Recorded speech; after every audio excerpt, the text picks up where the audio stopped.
Hi, I'm Fayeee93's and I'm doing my evaluation questions. I've had some difficulties because on my computer it won't let me upload things from my Windows Media thing. So yeah, I've had to redo them all, which is quite annoying. Right, this is question 1. In what way does your media product use, develop or challenge forms and conventions of real-life media products? Well, in ours, I'll start with the idents. Our Cupid's ident was inspired by Disney because of the sound was inspired by Disney to give it that magical little sparkle across. And our idents contrast. One's really romantic and one is really funny, to give that idea of a romantic and a comedy, a rom-com. We weren't really inspired by anything with our pies in the sky. We just thought it'd be quite funny, and so it's quite original. Oh, there we go. We were inspired by the Go Compare advert with the old-fashioned black and white look of the title of it, whereas Cupid's is just, it's red and the goldy yellow writing makes it quite more standing out and romantic. In our first shots there's the contrast of Anthea and Jake and how their personality and classes are very different, because Nick, who plays Jake, is late, he wakes up late, and Sophie, who plays Anthea, is already on the go, and she's obviously famous, so she's got a busy schedule. We anchored this by Nick looking at an interview sheet and looking at his phone and then realising he's late. We were inspired by Four Weddings and a Funeral for that, because in theirs they have the couple being late, so we've changed it by just Nick being late, but we were inspired by that because they're rushing around just like Nick is, jumping out of bed and oh god, need to get ready. So we've used that media product, but we've changed it quite a lot. We were inspired by Napoleon Dynamite. We used a few ideas from that with our credits of introducing Nick. We use a bus pass, just like Napoleon Dynamite they use a bus pass, and we use chewing gum as well for our Cupid's sorry, produced by Cupid's. On Napoleon Dynamite, oh sorry, my computer's crashed. Oh no, it hasn't. On Napoleon Dynamite they have a different brand of chewing gum, so we have tweaked it slightly. They have just a box and they pull out one, whereas on ours it's another brand of chewing gum and you open it up and the chewing gum is all in a row, so we've written on the row, so we have tweaked it slightly, but we were inspired by that. Notting Hill, we were inspired by that. We used quite a few ideas from there, like introducing Sophie, who is Anthea, on a newspaper as being famous. This is the newspaper, and that's Sophie there being Anthea.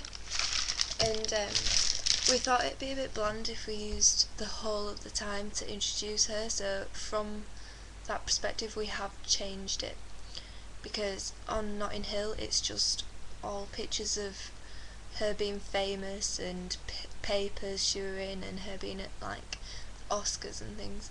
So we have changed it. We've only used it once to introduce her as being famous, so that's another thing we used. We jumped straight into the protagonist meeting as well, whereas Notting Hill it gets into the story a bit more, but obviously we only have 2 minutes 30 seconds and we wanted to anchor what the film is going to be about. So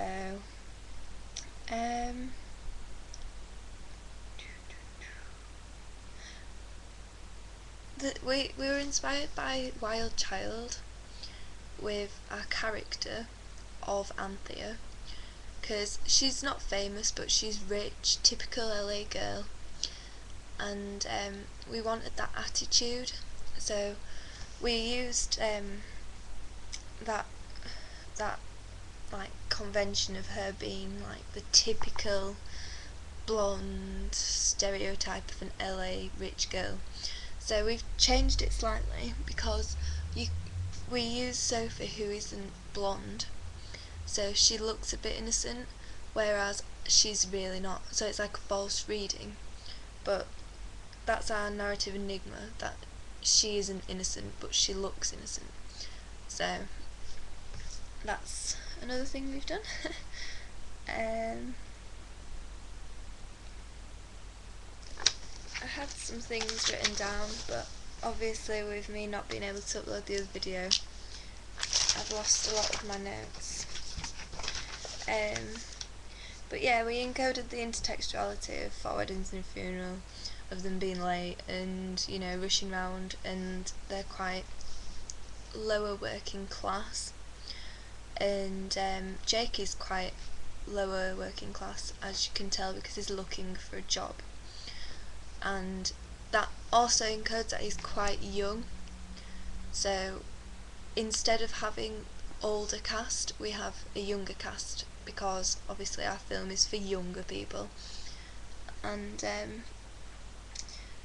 yeah, with the binary opposition of the characters again, showing their different social classes, it just all fits together really. And in a way that's another encode of intertextuality of Notting Hill, because the binary opposition has like anchored that they are very different people, and in the typical rom-com, that binary opposition brings people together. So we've used that to, you know, have the typical genre. I think that's about it, but our preferred reading was that we wanted the audience to feel the contrasts and the exposition of where they are, because Anthea is in like a really small town trying to hide away, whereas Nick lives in this town, so you know he's really confident about being there. So we used that idea of Anthea going to a book signing, and that all fit together. We used the panning idea across Anthea's makeup to like anchor that she is doing a show, and it being in the paper also signifies that it wasn't that same day, it was a few days before. And what movie was it? I can't remember what movie it was.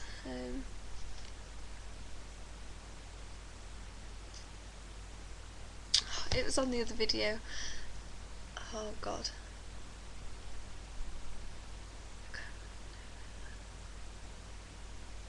Oh my god, cut that out.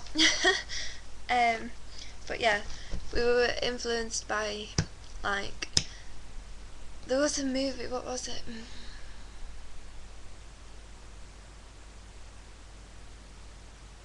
Rumour has it, that was it.